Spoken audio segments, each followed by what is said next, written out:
Selamat datang di channel saya Serangga Gatal. Jangan lupa di subrek, like and share. Mimin doakan semoga kita sehat semua. Oke, kita mulai. Sungai dosa dan darah dan kota kematian, yang telah dianggap sebagai tempat terlarang yang besar sejak zaman kuno, semuanya tersebar di wilayah yang luas dan luas ini. Iklim Sungai Styx sangat keras, langit dan bumi bercampur dan kacau, dan juga dianggap sebagai wilayah dosa. Alasannya adalah karena di wilayah yang luas ini, iblis merajalela, dan kekuatan jahat merajalela. Tenggara Styx, Gunung Kianse. Saat malam menjelang, langit mendung, guntur bergolak, dan hujan deras mengguyur. Hujannya deras, bercampur dengan yin samar dan nafas jahat.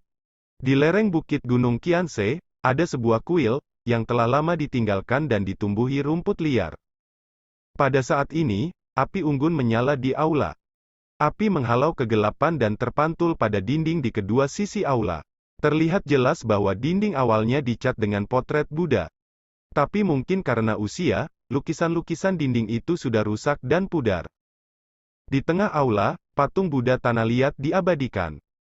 Namun, patung Buddha itu sudah lama rusak, bahkan beberapa lengannya patah.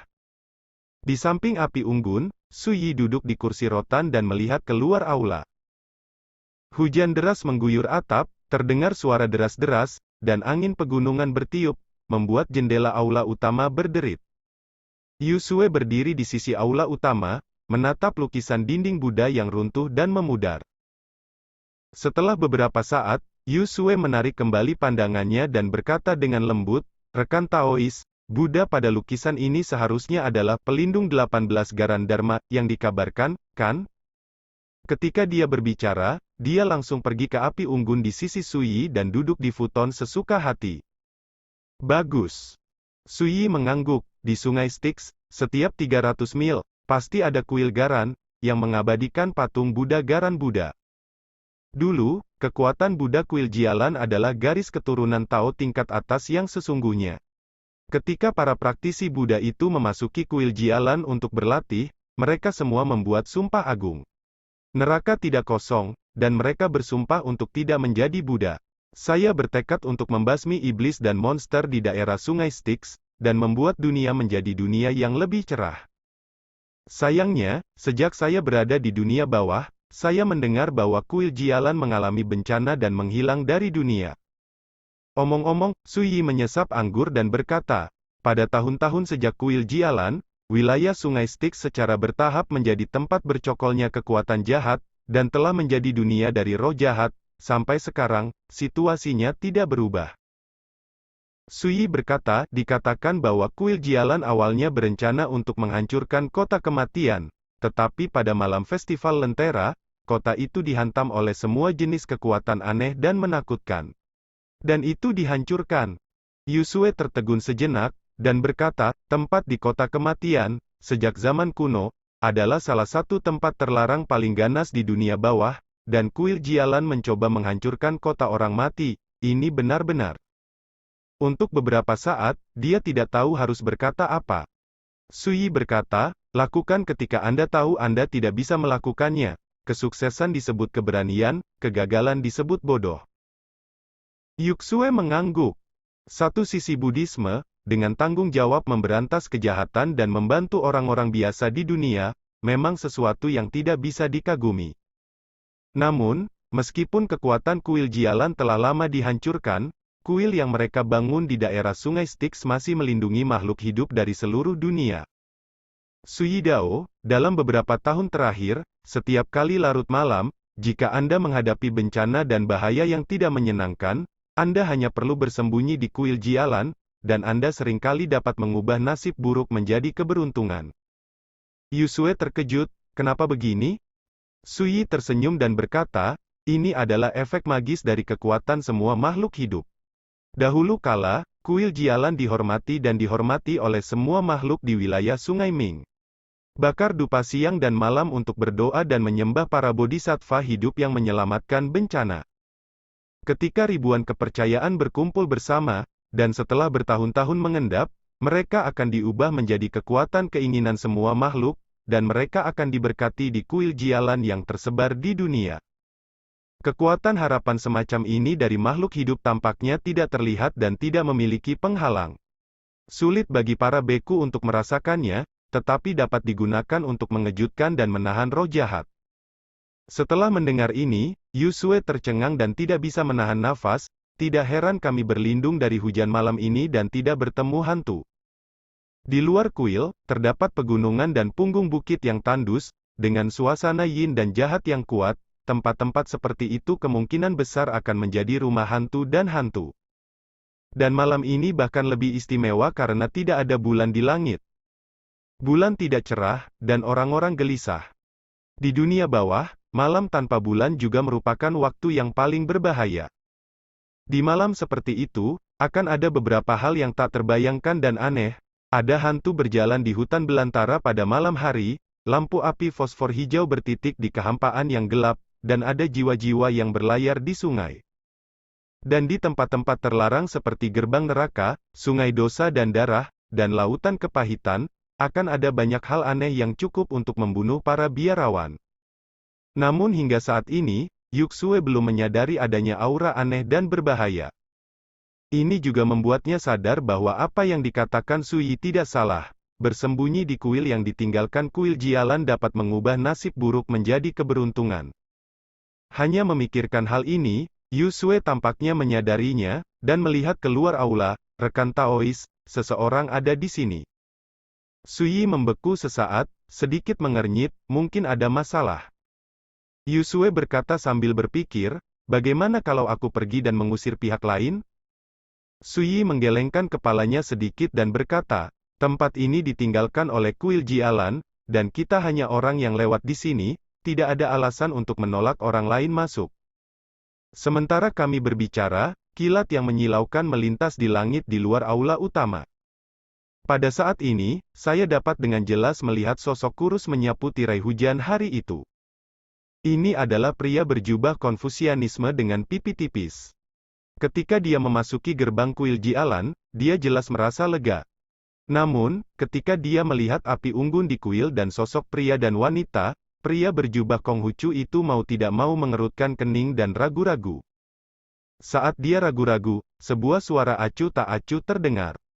Kuil ini adalah tanah tak bertuan, teman bisa berbuat sesuka mereka. Mendengar ini, pria berjubah Konfusianisme mengepalkan tinjunya di tengah hujan dan berkata, aku mengganggu kalian berdua.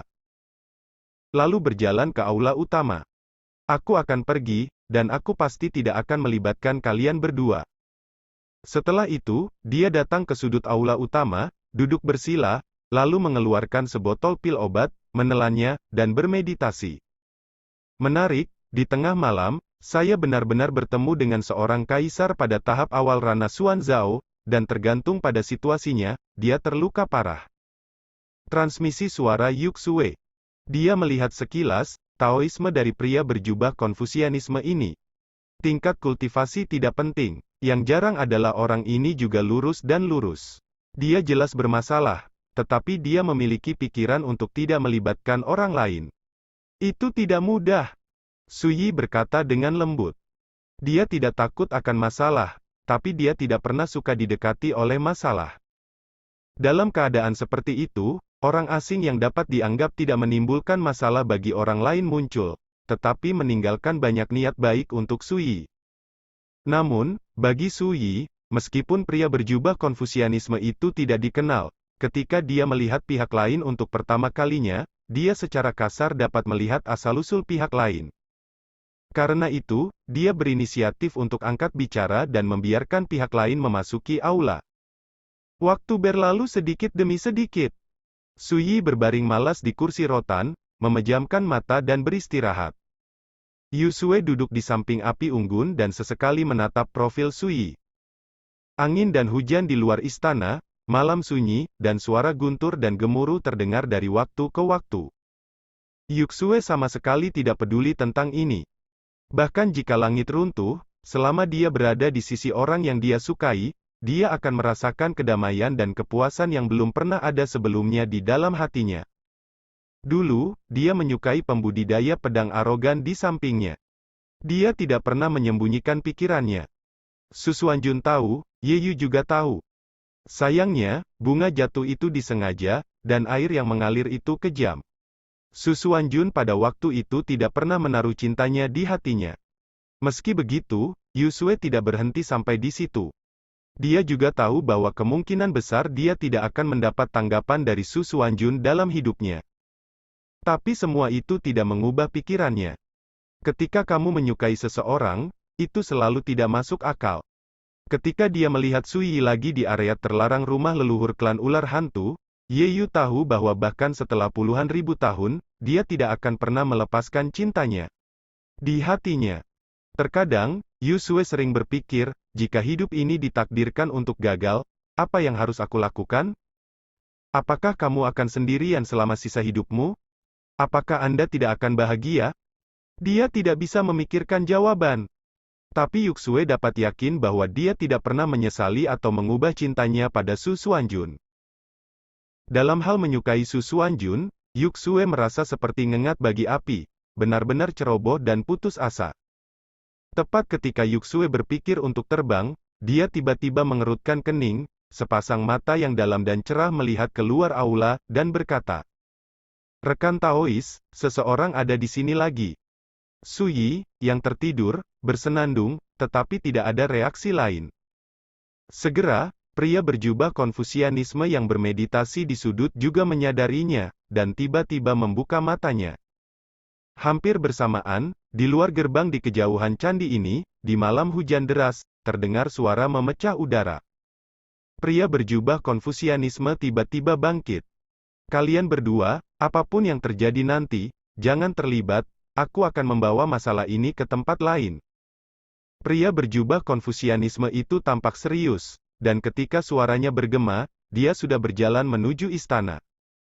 Su Yi berbaring di kursi rotan, acuh tak acuh. Melihat ini, Yusue tidak banyak bicara. Di luar aula utama, angin dan hujan, kilat dan guntur. Lengan pria berjubah Konfusianisme membengkak, dan auranya tiba-tiba menjadi ganas dan kuat. Kekuatan milik kerajaan kaisar menghancurkan angin dan hujan. "Xing Yunjia, kamu tidak dapat melarikan diri kali ini." Suara santai terdengar. Dengan kuil ini sebagai pusatnya, satu demi satu sosok tiba-tiba muncul dalam kehampaan ke segala arah. 5 orang. Ada pria dan wanita, semuanya dipenuhi dengan fluktuasi kekuatan milik tingkat kekaisaran.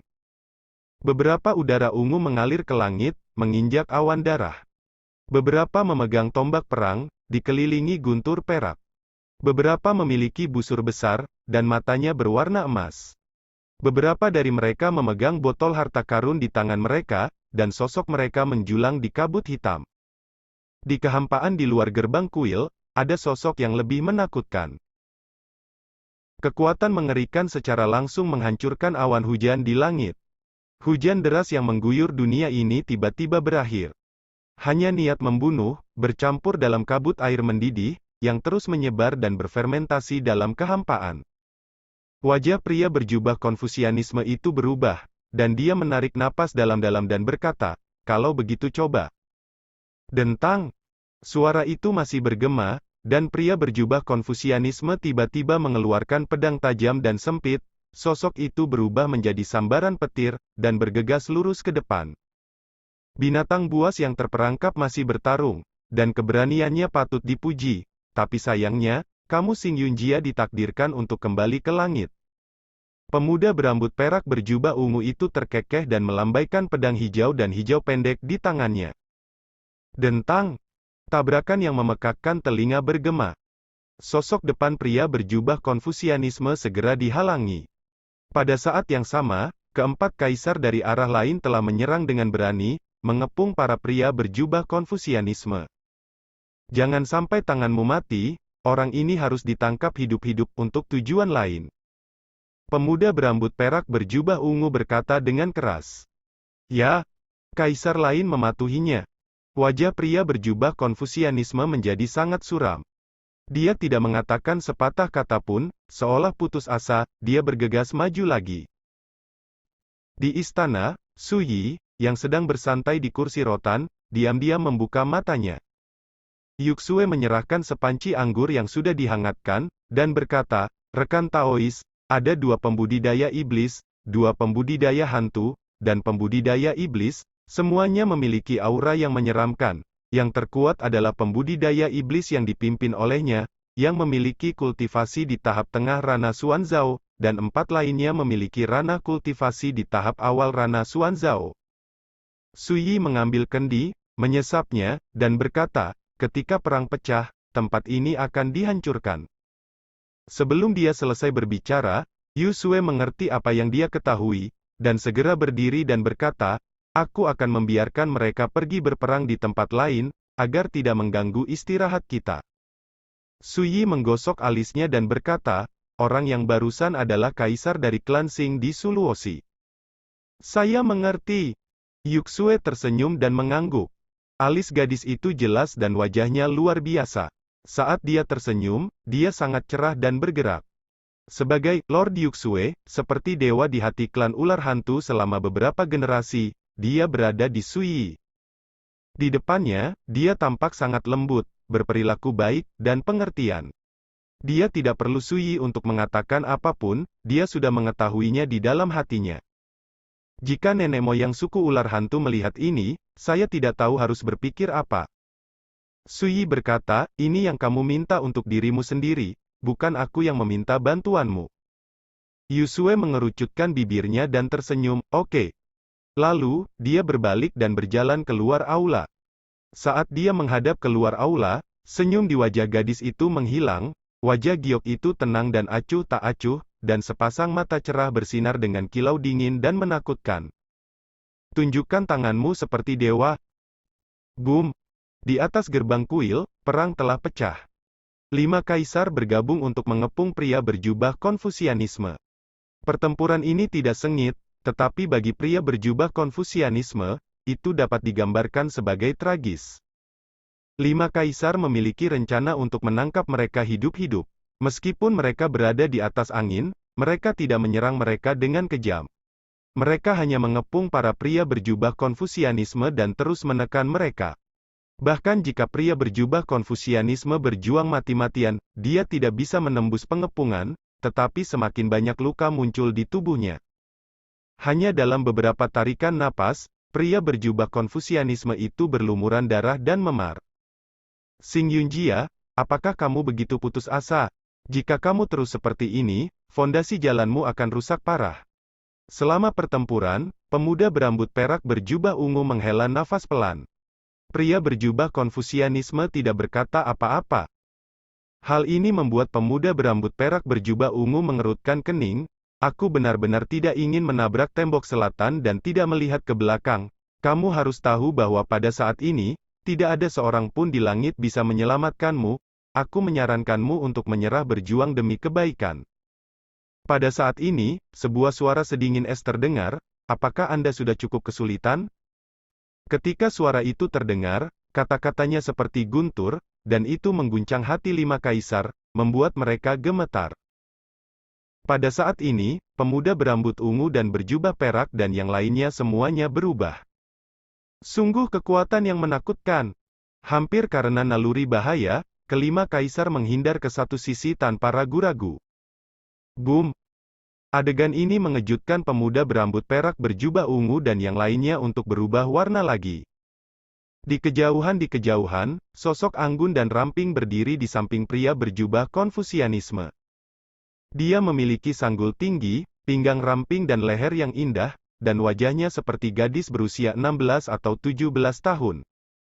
Ketika Anda melihat ke atas, itu seperti dewa yang berjalan dari malam abadi, dengan keagungan menghadap semua makhluk hidup. Gumpalan kekuatan gelap bersarang di sekujur tubuhnya, membuat auranya semakin misterius dan menakutkan. Pada saat ini, bahkan pria berjubah Konfusianisme itu terkejut. Dia sudah merencanakan untuk bertarung sampai mati, tetapi siapa yang mengira bahwa pada saat yang paling berbahaya, dia diselamatkan oleh gadis yang bertemu secara kebetulan. Di mana dia? Bagaimana kamu bisa memiliki kekuatan yang begitu menakutkan? Pria berjubah Konghucu itu menyadari bahwa ketika dia memasuki kuil sepagi ini, dia telah kehilangan penglihatannya, dan dia tidak menyadari bahwa wanita di depannya, yang menemani pemuda itu anak laki-laki berjubah seperti pelayan. Faktanya, itu adalah keberadaan horor yang tersembunyi. Kamu pergi dan sembuh. Yusue melirik pria berjubah Konfusianisme dengan nada dingin. Pria berjubah Konfusian tidak bisa menahan diri untuk tidak ragu, tapi mereka 5 orang sekarat, apa yang harus dipedulikan? Yusue berkata ringan. Pria berjubah Konfusianisme. Di kejauhan, 5 kaisar. Terkejut, bagaimana mungkin mereka tidak melihat bahwa wanita dengan temperamen dingin dan kesombongan seperti dewa di kejauhan adalah keberadaan yang sangat kuat. Pemuda berambut perak berjubah ungu itu menarik napas dalam-dalam dan berkata, teman ini, kamu harus berpikir jernih, jika itu terlibat dengan urusan pengadilan ilahi Xuanming kita. Berisik. Yusue mengerutkan kening, dan sosoknya menghilang begitu saja. Boom! Sebuah cahaya redup muncul. Tubuh pemuda berambut perak dengan jubah ungu membeku, dan matanya bulat. Kekuatan Zuyu, kamu. Suara yang penuh kejutan tiba-tiba berhenti. Saya melihat tubuhnya tiba-tiba meledak, berubah menjadi abu seperti pasir halus. Jiwa dan jiwanya hilang. Dengan jentikan tangan, Kaisar Rana Xuanzao tahap menengah dimusnahkan. Adegan yang mendominasi dan aneh membuat pria berjubah Konghucu itu terkejut. 4 kaisar lainnya juga berkeringat dingin, dan jiwa orang mati tenggelam. Pergi. Mereka berbalik dan melarikan diri. Tidak ada yang berani berlama-lama. Yuxue menggelengkan kepalanya sedikit dan berkata dengan lembut, sudah terlambat. Saya melihat tangannya terangkat. Boom! Dunia bergetar hebat. Tepi gelap seperti pita tiba-tiba muncul. Di bawah tatapan luar biasa pria berjubah Konfusianisme, saya melihat 4 kaisar yang telah melarikan diri ke kejauhan, tubuh mereka meledak satu persatu, berubah menjadi abu dan menghilang. Dari awal hingga akhir, tidak ada waktu untuk menghindar dan melawan. Rasanya seperti menghancurkan 4 lalat yang tidak mencolok. Adegan ini membuat orang-orang di alam kekaisaran seperti pria berjubah Konfusianisme tidak dapat mengendalikan keterkejutan batin mereka dan tidak dapat tenang.